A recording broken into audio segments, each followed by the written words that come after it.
Это уже третий эпизод «Лесных историй», где я делюсь впечатлениями о жизни и об устройстве в нашей лесной хижине, которую мы купили весной этого года. Нас здесь окружает глухой лес, наши соседи — это птицы и животные, а прямо в момент съемки этих кадров вокруг охотится стая конюков. Идет уже 5-й месяц с тех пор, как этот лес стал огромной частью нашей жизни, и нигде я еще не чувствовала себя настолько на своем месте.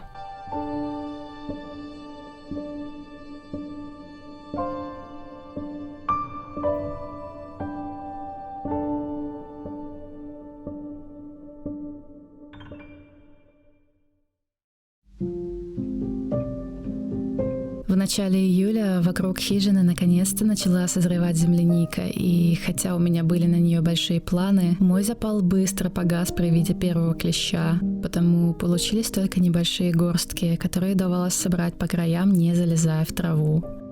Никакого пирога с земляникой у меня в этом году, конечно, уже не выйдет, но даже такая возможность поесть лесную землянику уже бесконечно радует. Что касается пирога, во мне все еще теплится надежда на чернику, но и тут никаких обещаний себе давать не буду. У меня были не очень большие планы на собирательство в этом году. Сейчас основной фокус идет на благоустройство хижины, но все-таки была пара идей, которые хотелось осуществить за это лето. Не могу сказать, что получилось очень успешно, но что-то все-таки удалось собрать за последний месяц, хоть и немного. Зато теперь, зная, что и в какое время у нас растет, я смогу составить хоть какой-то план к следующему году, что уже хорошо.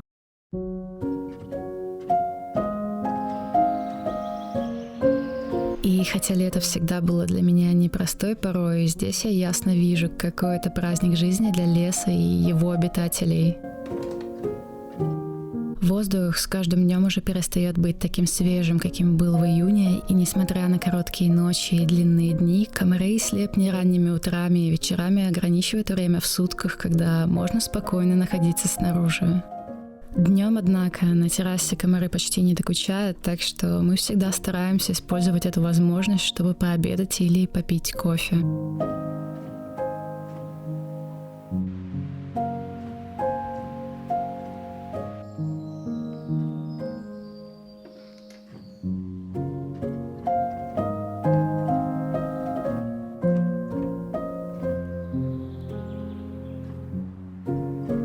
В первом своем видео я делилась тем, как мне полюбились ночные чаепития на террасе. Это уже давно стало чем-то забытым, но я очень жду наступления осени и прохладных дней, чтобы можно было снова беззаботно проводить вечера на террасе, прислушиваясь к диковинным звукам леса, пытаясь угадать, кому же они принадлежат, и в то же время не быть заживо съеденными комарами и слепнями.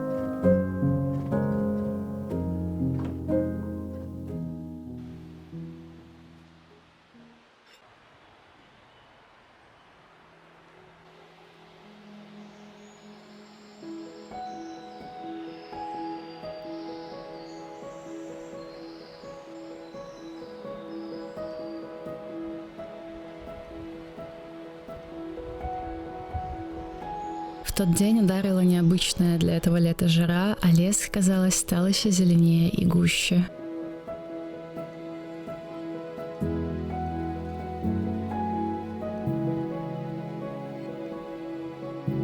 Я заметила новых здесь птичек, серых мухоловок. Они вдруг поселились прямо возле хижины и, кажется, совсем меня не боятся.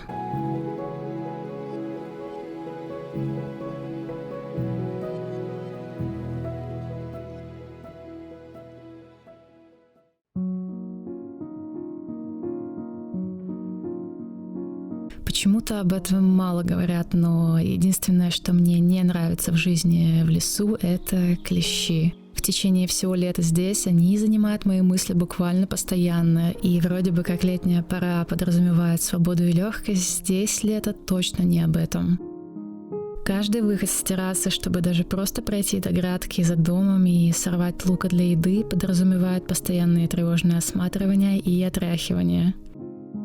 Потому, чтобы картинка не выглядела слишком уж идилличной, и пока я готовлю чечевичный суп, напоминаю, что клещи здесь верные компаньоны и занимают мои мысли 99% времени. А тревожные приседания к каждой черной точке или мусоринке на полу и пристальное их рассматривание здесь — это необходимая привычка. И, предвещая вопросы, обработку территории я не планирую, потому как это будет вредить не только клещам, но и другим насекомым и птицам, которые ими питаются. Так что позвольте мне в этом вопросе не быть человеком.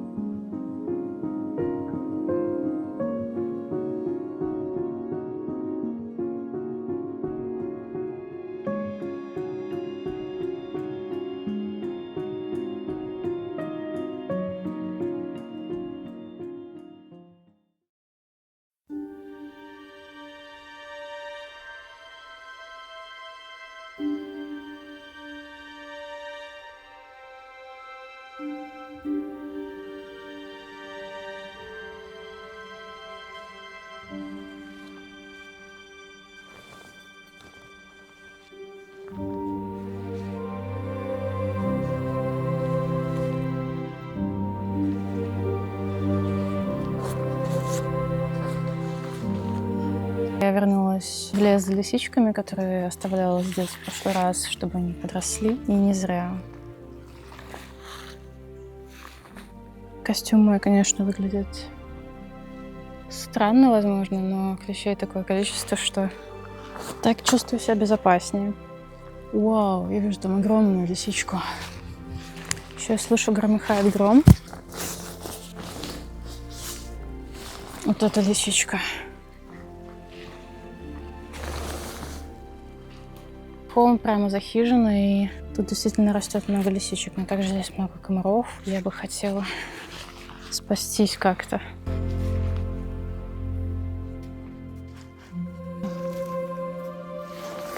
О, я нашла. Это же сыроежка.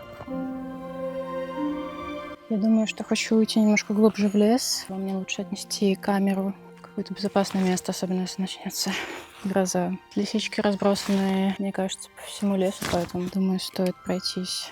Вижу, что меня уже покусали. Сходила, отнесла камеру немного, заапгрейдилась, микрофон одела. Так, пойду немножко глубже в лес, посмотрим, что там. Я, кстати, купила комбайн для сбора ягод, но сейчас я его с собой не взяла, потому что нужно одновременно и искать грибы, и отмахиваться от комаров, отряхиваться от клещей. Я думаю, что мы разделим сбор грибов и ягод. Да, очень интересное чувство, когда ты можешь оставить грибы подрасти в лесу и плюс-минус знать, что никто их не соберет. А соберешь уже ты потом, когда они будут большие и красивые. О, а вот и лисичка.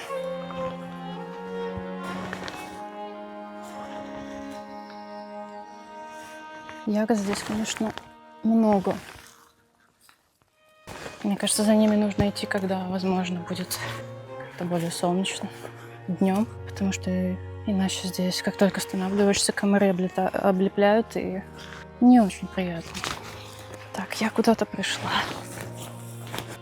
Сейчас стало гораздо заметнее, что лес немножко устал, завял. Не такой живой, лоснящийся, как был еще даже, может быть, 2 недели назад. Сейчас он уже такой. Видно, что все уже немножко движется к осени и зиме. Так, здесь у нас какой-то грибок. Но поганка. Уже несколько раз не лесны, как я хожу по территории нашей и собираю грибы. Это здесь не так густо с лисичками, если честно. Дома было интереснее. К сожалению, в этом году с клещами какая-то бедственная беда. Все не так плохо, пока я не вижу их на себе. Как только я их вижу, я начинаю вытряхивать свои волосы, 2 часа мыться. В общем, не очень люблю я клещей. Кстати, на этом фоне мне уже все остальные насекомые не кажутся такими страшными, как раньше было. Мне кажется, что лисички на сегодня, если честно, закончились. Возможно, нам стоит уходить. Потому что я не уверена, что я не собрала клещей больше, чем лисичек.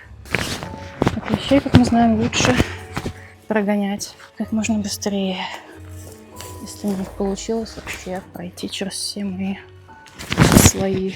Такой формат мне нравится гораздо больше, когда я просто хожу и говорю, что приходит на умчик, когда мне нужно вспоминать какую-то тему о ней, что-то рассказывать, потому что обычно я забываю все, что я думала и говорила сразу после того, как я подумала об этом или поговорила.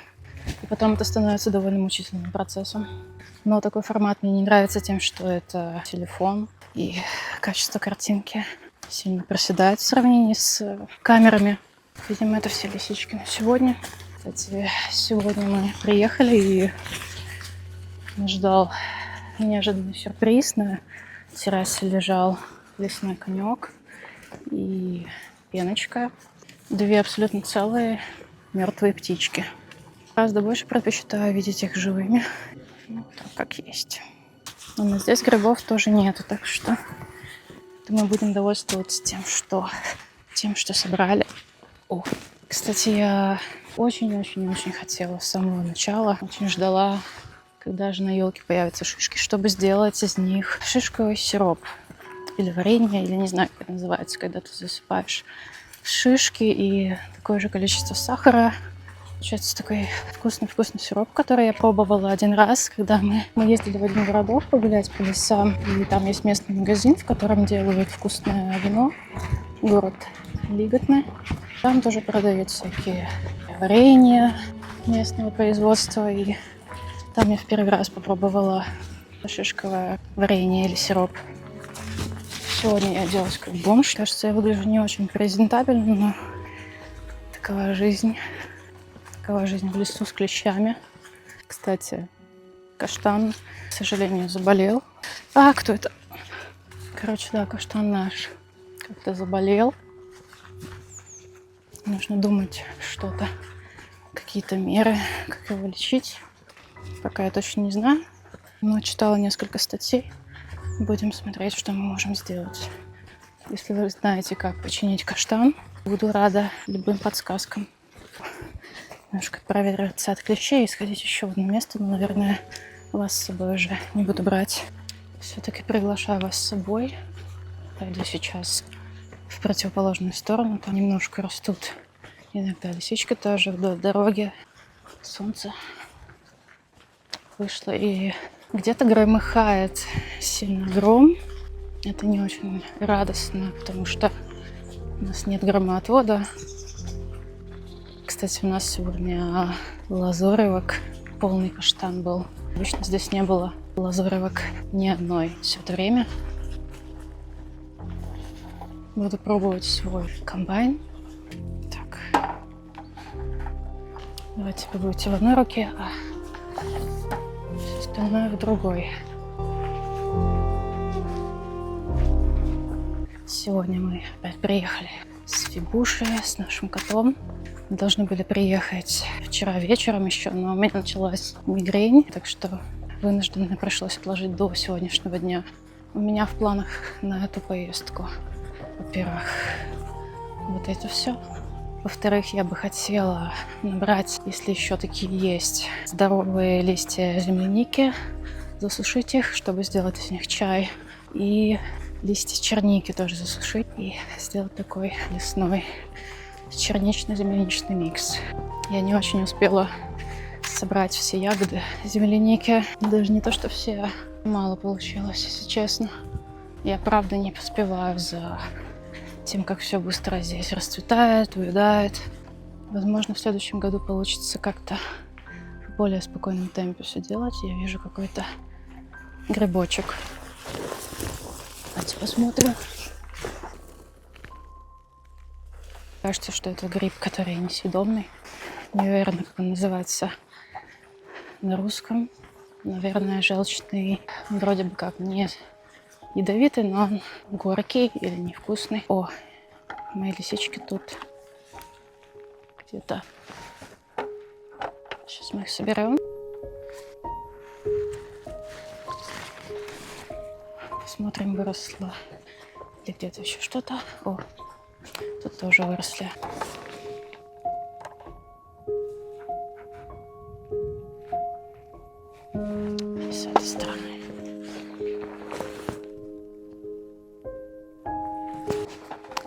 тут целое море лисичек. Это первое место, где вообще есть здесь лисички, где они начали расти первым делом. Поэтому здесь на эти лисички существует конкуренция. Прям очень-очень много выросло. У меня получилась целая корзина лисичек, точнее полкорзины.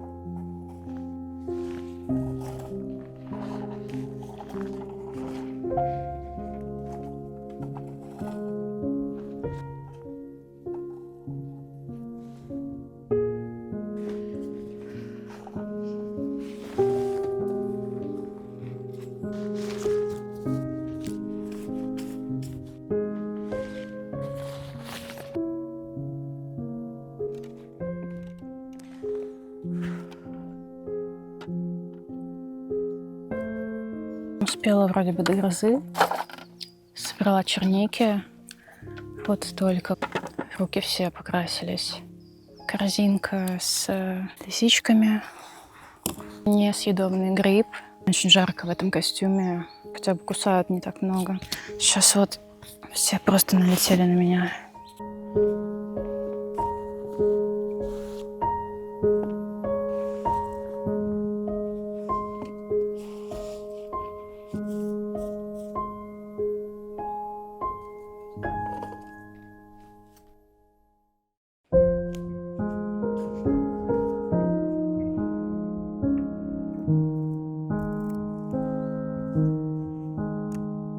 Одной из вещей такой близости к лесу, которая мне всегда казалась очень ценной, было именно то, что можно вот так просто выйти из дома, собрать грибов на ужин и после заварить чай из свежих лесных ягод и трав.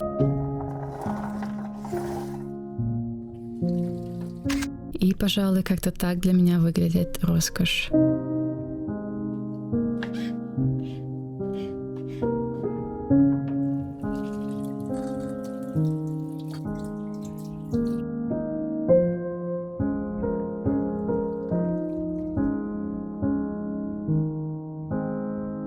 Еще думаю, что сделаю с черникой.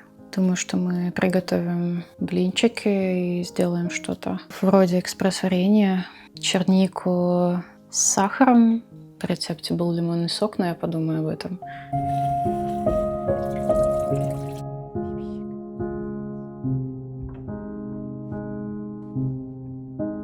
Птичка. Что страшно? Ты больше комары интересуют, чем птички, да? Все время там теперь сидят на этом проводе.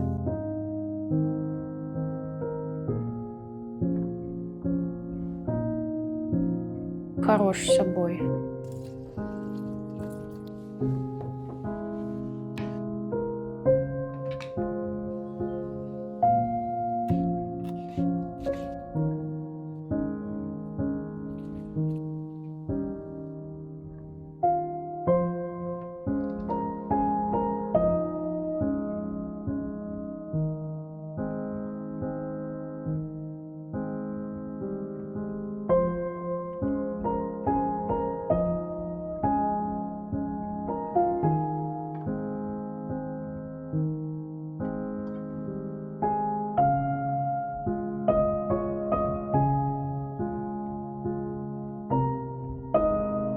Вообще-то блинчики стали спонтанной идеей. Я очень хотела приготовить пирог с лесными ягодами, но здесь его готовить негде, поэтому блинчики оказались очень хорошей альтернативой.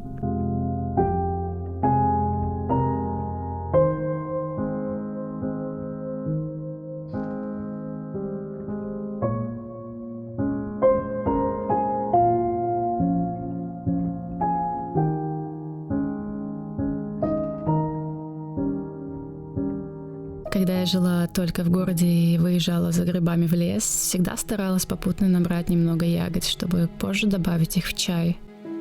Для меня это ощущается как-то по-особенному.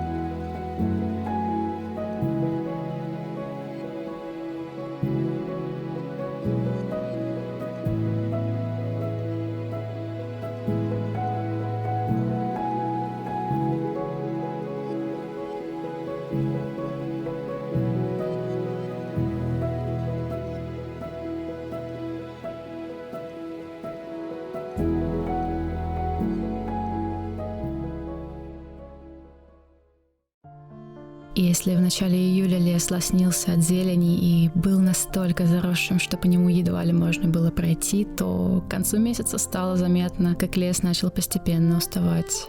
Еще недавно зеленый папоротник местами покрылся ржаной, а разной травы становится все меньше.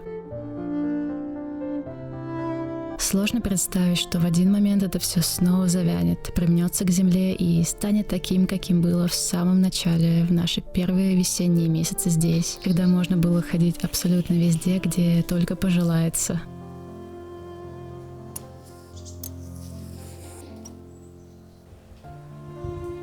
Я хотела собрать земляничные листики, чтобы засушить их для чая. Тут разве что везде крапива. Я не очень успела собрать столько земляники, сколько мне хотелось бы.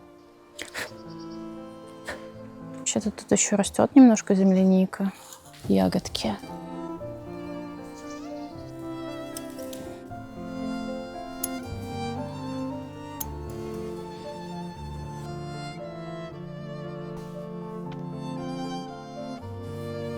Сейчас кажется, будто наш лес всегда был и будет таким, но впереди еще целых 2 времени года, которые откроют нам это место совсем с другой незнакомой стороны. И я уже жду не дождусь этого, ведь осень и зима — мое любимое время.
Разложила листья земляники на сушку.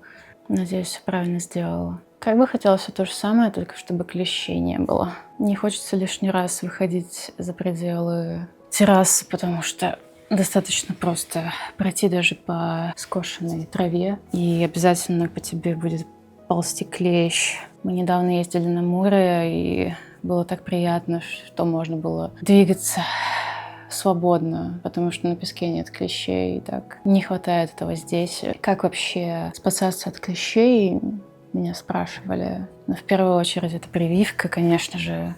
Во вторую очередь это постоянно осматриваться, постоянно отряхиваться. Иначе никак. Хотела рассказать какие-то вещи, но мне невыносима мысль о том, чтобы сидеть на месте и что-то вещать. Поэтому попробуем как-то пройтись с вами. А еще если буду сидеть на месте, то меня съедят комары. Так у меня, конечно, рука онемеет и отвалится, потому что камера тяжелая. Еще вы увидите мою седину на эту камеру. Лягушка, божечки. Так, вон он там попрыгал. Тут очень много лягушек. Что я хотела сказать? Во-первых, я сказала, что лишний раз не хочется выходить куда-то за пределы хижины. Невозможно выйти, чтобы на тебе не сидел клещ. Еще у нас птички тут летают.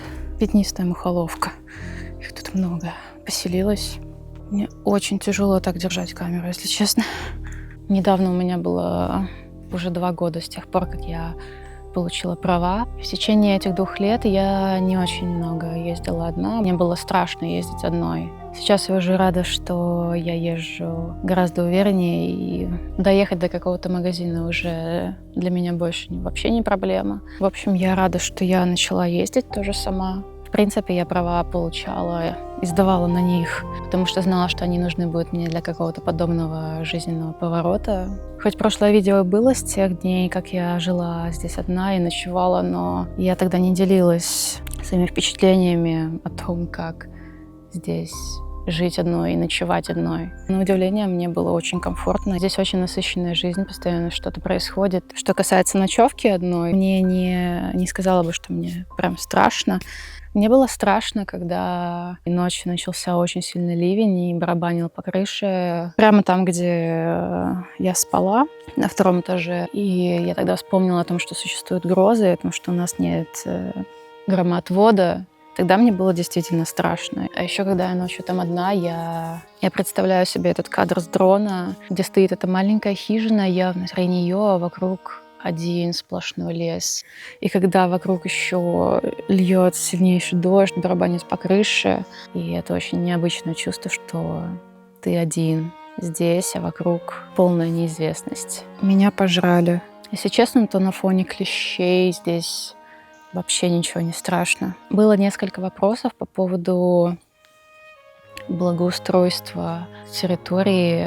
Я вижу уникальность этого места именно в том, что здесь никаких заборов, ничто не ограничивает передвижение животных. Для меня это действительно очень необычно. Это то, что меня очень сильно привлекло в этом месте. Это хижина как хижина лесничего. В общем, мне очень нравится дикость этого места. У меня даже, когда возникали мысли сделать какое-то место для костра, где была бы железная эта штука, в которой разводить костер, как-то, может быть, засыпать камнями, чтобы можно было сидеть и не так бояться клещей, как, например, в траве возле этого кострища, где я сейчас сижу. Но я даже о таких местах думаю. Хочу ли я как-то здесь нести какую-то цивилизацию, засыпать что-то, строить что-то. Может быть, когда-нибудь мы что-нибудь придумаем, но мне сложно на это решиться, потому что мне очень нравится это место таким, какое оно есть сейчас. Дикое, почти нетронутое. Для меня суть этого места в том, что оно не похоже на город. И мне не хочется делать похожим его на город, заливать бетоном. И вот это вот все. Лето — это не мое время года. Хотела быстро сказать, что в этот раз много птичек поменялось, прилетели оползни, и внезапно здесь очень-очень-очень много моих любимых лазуревок. Я даже не думала, что они живут в лесах. Они очень много прыгают по каштану. Возможно, то, что он заболел, это виноваты какие-то гусенички, и они их едят. В любом случае, очень приятно их здесь видеть, потому что я их очень люблю.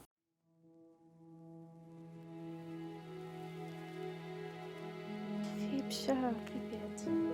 Привет. Я к тебе пришла.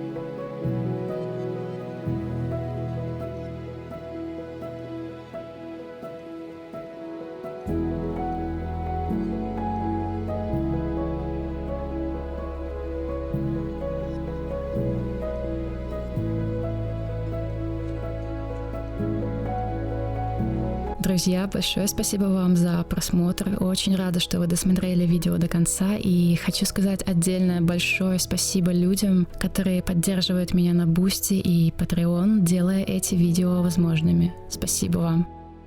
И до встречи в следующих эпизодах Лесных историй.